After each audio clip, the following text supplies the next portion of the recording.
দক্ষিণবঙ্গে ফের ভারী বৃষ্টি। আগামী 3 দিন দক্ষিণে অতি ভারী বৃষ্টি, সব জেলাতেই বজ্রবিদ্যুৎ সহ বৃষ্টির পূর্বাভাস। বৃহস্পতিবার থেকে বৃষ্টি কমবে দক্ষিণবঙ্গে, উত্তরবঙ্গেও বিক্ষিপ্তভাবে ভারী বৃষ্টি। অগস্টের শুরুতে বৃষ্টি বাড়বে উত্তরবঙ্গে। বিশ্বজিৎ প্রতিনিধি রয়েছেন আমাদের সঙ্গে। বিশ্বজিৎ, একদমই বুধবার পর্যন্ত দক্ষিণবঙ্গে ভারী থেকে অতি ভারী বৃষ্টির সতর্কতা রয়েছে এবং বেশ কিছু জেলাতে ভারী বৃষ্টি হবে। সব জেলাতেই বজ্রবিদ্যুৎ সহ হালকা থেকে মাঝারি বৃষ্টির সতর্কতা রয়েছে, কারণ একটি ঘূর্ণাবর্ত তৈরি হয়েছে বাংলাদেশে এবং আরো একটি অক্ষরেখা রয়েছে, মৌসুমী অক্ষরেখা সক্রিয়। এই কারণেই দক্ষিণবঙ্গে যেমন বৃষ্টি হবে তেমনি উত্তরবঙ্গেও বৃষ্টি বাড়বে। বুধবার থেকে ভারী বৃষ্টির সম্ভাবনা এবং শুক্রবার থেকে উত্তরবঙ্গের জেলাগুলিতেও ভারী থেকে অতি ভারী বৃষ্টির সতর্কতা রয়েছে। অর্থাৎ দক্ষিণবঙ্গে বুধবার পর্যন্ত ভারী থেকে অতি ভারী বৃষ্টি এবং উত্তরবঙ্গের ক্ষেত্রে বুধবার থেকে ভারী বৃষ্টি শুরু হবে এবং শুক্রবার থেকে অতি ভারী বৃষ্টির সতর্কতা থাকছে।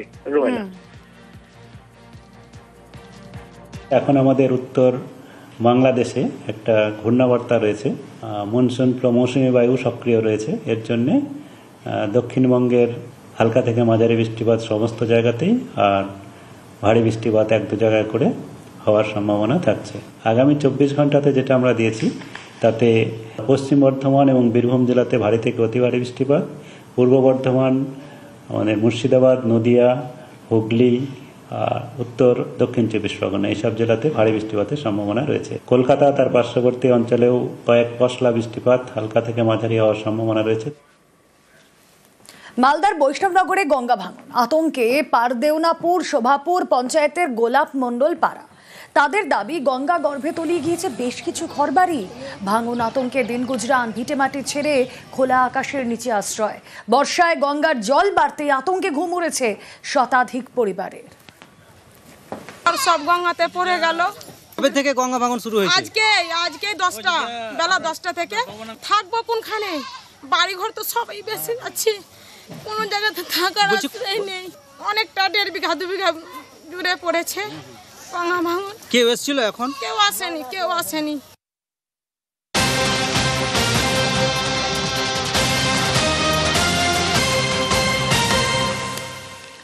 কবি সুভাষ মেট্রো পিলারে ফাটল, আজকের জন্য বন্ধ কবি সুভাষ মেট্রো স্টেশন। দক্ষিণেশ্বর থেকে শহীদ ক্ষুদিরাম মেট্রো চলছে। আবির ঘোষাল বিস্তারিত আরো জানাতে পারবেন। আবির, দেখো, কবি সুভাষ মেট্রো স্টেশনের যে ছাউনি বা শেড রয়েছে তা যে পিলারগুলোর মধ্যে দাঁড়িয়ে তার বেশ কতগুলি পিলারে ফাটল নজরে এসছে কলকাতা মেট্রো কর্তৃপক্ষের। এবং যেহেতু প্রচন্ড বৃষ্টি হচ্ছে এবং আগামী কয়েকদিনও আবহাওয়া সংক্রান্ত সতর্কতা দেওয়া হয়েছে আবহাওয়া দপ্তরের তরফ থেকে, সেই কারণে মেট্রোর তরফ থেকে সিদ্ধান্ত নেওয়া হয়েছে যে দ্রুত ওই পিলারগুলোকে সংস্কার করতে হবে। তাই আজকে আর কবি সুভাষ পর্যন্ত কোনো মেট্রো যাবে না, ক্ষুদিরাম পর্যন্তই যাবে।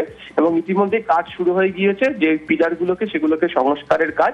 মেট্রো কর্তৃপক্ষ জানাচ্ছেন যে তারা দ্রুত চেষ্টা করছেন পরিস্থিতি স্বাভাবিক করার এবং আগামীকাল সকাল থেকে যাতে দক্ষিণেশ্বর থেকে কবি সুভাষ পর্যন্ত সম্পূর্ণ পথে মেট্রো চলাচল করে সেদিকে তারা নজর দেবেন।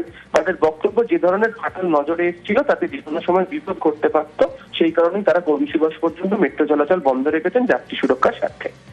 বেশ,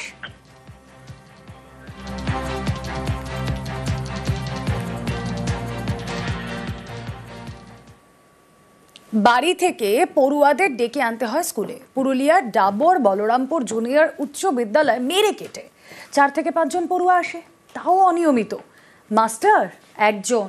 দিনে খাঁ স্কুলে, রাতে কি ওখানে চলে মদ জুয়ার জমাটি ঠিক।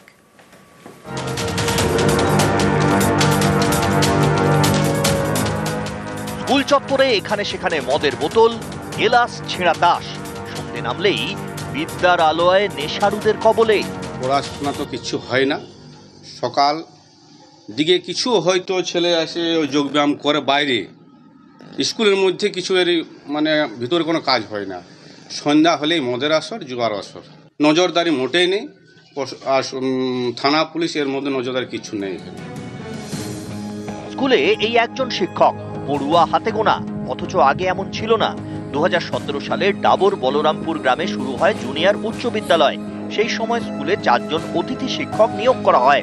আশপাশের গ্রাম থেকে ভর্তি হয় 60 থেকে 70 জন পড়ুয়া। কিন্তু একটা সময়ের পর শিক্ষক ও পড়ুয়ার সংখ্যা কমতে থাকে।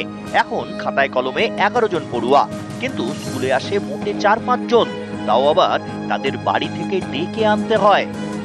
খাতায় কলমে আছে 10-11 জন, কিন্তু বাস্তবে আপনার 4-5 জন ছেলে মেয়ে আসে। সে কবু আসে কবু নাই, সে ছেলে মেয়েগুলোকে ডাকতে গেলে ওরা আসে, না তো যা আসে নাই। ডাকলেও অনেকে আসতে চায় না, ওরা স্কুলে আসতে চায় না। ইটভাটায় কাজ বা কয়লা ভাঙার কাজ ওদের কাছে আরো জরুরি। এভাবেই চলতে থাকবে। দিনে পড়ুয়া আসবে না, রাতে স্কুল বাড়িতেই বসবে মদ জুয়ার ঠেক। বিষয়টা নজরে আছে, দাবি করছেন জেলা স্কুল শিক্ষা পরিদর্শক। স্কুল তো বন্ধ নয়, ওখানে এনরোলমেন্ট কম, কিন্তু স্কুলটা চলছে। আমাদের কাছে যতদূর খবর এনরোলমেন্টটা কম আছে। আর একজন গেস্ট টিচার রয়েছেন। আমরা ওই স্কুলের যিনি মেম্বার সেক্রেটারি মানে কনসার্ন এসআইকে আমরা বলেছি যে আরও যাতে 3টে গেস্ট টিচার নিয়োগ করা যায়, সেই মর্মে আমাদের কাছে প্রেয়ার দিতে। তো মেম্বার সেক্রেটারি প্রেয়ার দিলেই আমরা গেস্ট টিচার নিয়োগের পারমিশন দেব। এই স্কুলের সামনে দিয়ে রোজ অন্য স্কুলে যায় পড়ুয়ারা। খাঁকা স্কুল বাড়ি পড়ে থাকে একা, অপেক্ষায় থাকে একদিন হই হই করে পড়ুয়ারা আসবে ক্লাসরুমে। তাদের সামলাতে টেবিলে ডাস্টার ঠুকবেন শিক্ষকরা। রাতে আর নেশাড়ুরা ঘেঁষবে না, তারা জানবে এটা বিদ্যার আলয়। সকাল হলেই পড়ুয়া আসবে দল বেঁধে। কবে হবে সে সকাল? খাঁকা স্কুল বাড়ি পড়ে থাকে একা, অপেক্ষায়। পুরুলিয়া থেকে ইন্দ্রজিৎ মণ্ডল, নিউজ 18 বাংলা।